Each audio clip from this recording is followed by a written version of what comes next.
Good evening and welcome to the news at 10.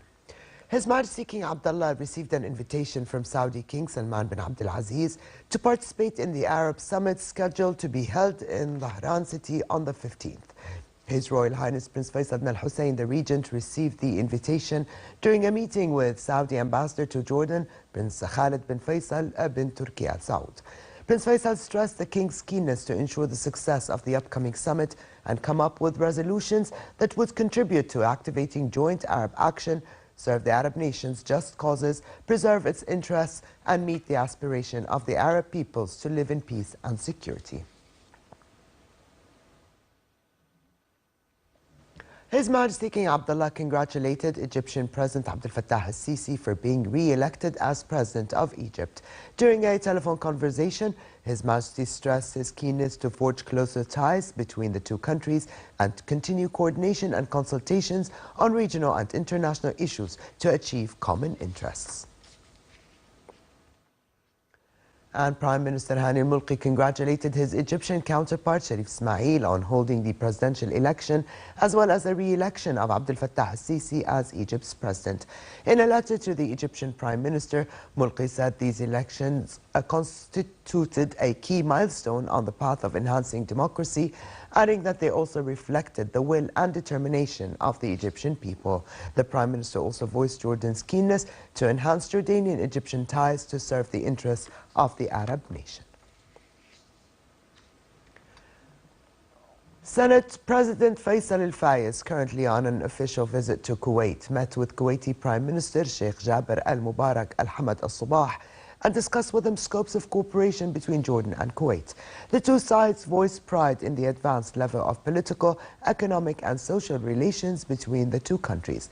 Al-Fayez also met with Managing Director of Kuwait Investment Authority, KIA, Farouk Bastaki, and reviewed with him investment opportunities for KIA in Jordan, mainly in the fields of public transport, renewable energy and tourism.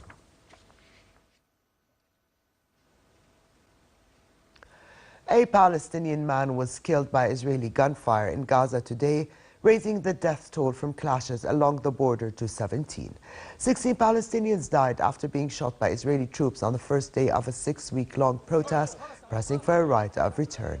The deaths occurred in the course of one of the largest Palestinian demonstrations along the 65-kilometer border in years.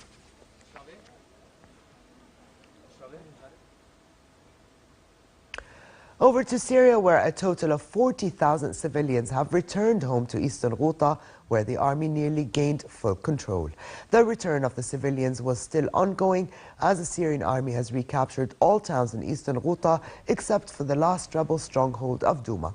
Over the past 24 hours, more than 1,000 rebel fighters and their families left Douma, and between 30 and 50 buses are expected to leave the town later today, moving more Jaish al-Islam rebels to Jarablus in northern Syria.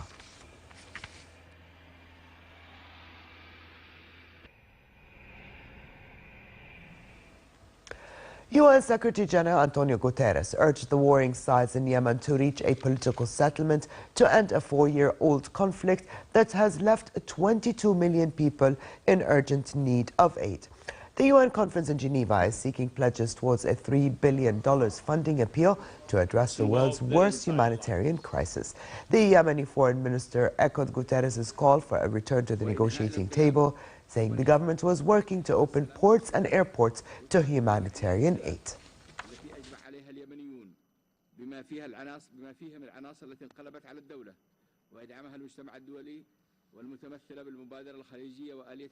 There are no humanitarian solutions to humanitarian crises. A negotiated political settlement through inclusive intra-Yemeni dialogue is the only solution.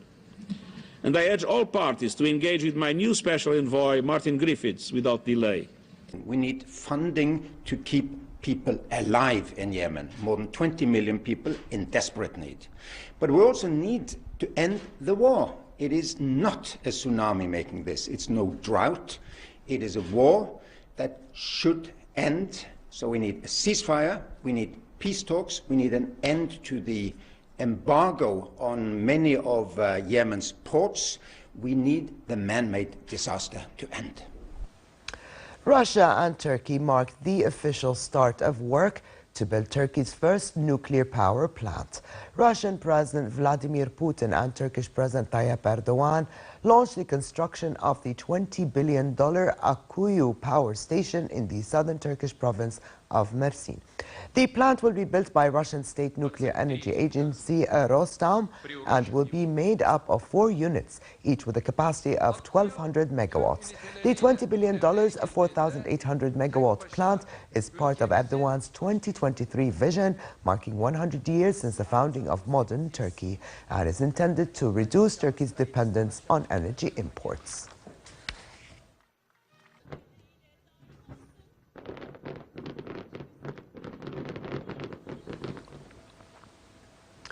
In sports, 7 cities or joint bidding cities have expressed interest in hosting the 2026 Winter Olympics.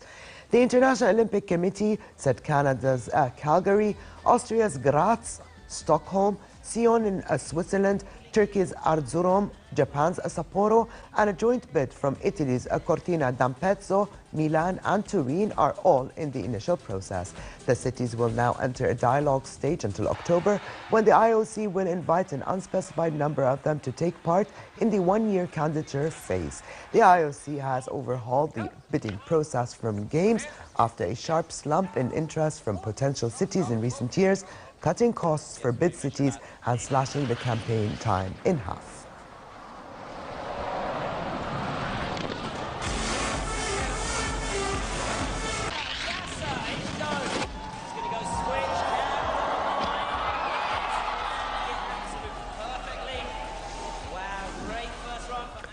And finally, for a quick look at the weather, moderate conditions are in the forecast across the kingdom as temperatures slightly rise. Amman tomorrow can expect a high of 25 degrees Celsius and a low of 12 degrees. Further south in the Gulf of Aqaba, hot conditions are expected with daytime temperatures at 32 degrees, dropping down to 20 at night. And with this, we come to the end of this edition of the news. I'm Alia Tuqan. Thank you for joining us and have a good night.